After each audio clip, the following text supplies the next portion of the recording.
After the success of the animals in augmented reality, Google has updated its application so that dinosaurs can be seen in 3D. Thus, from the app it is possible to see dinosaurs in augmented reality on the mobile.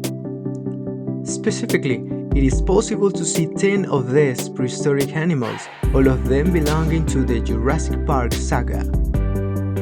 To see the dinosaurs in 3D on your mobile, just type the word dinosaur in the mobile search in Android version 7 or higher, and select View in 3D to rotate it or zoom in to see it closely.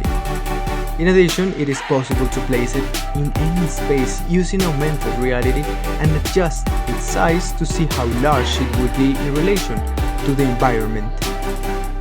As the company explains on its blog, Android's new autoscale feature can automatically calculate the distance between your phone and the surface in your space and resize the dinosaur to fit the screen on your phone.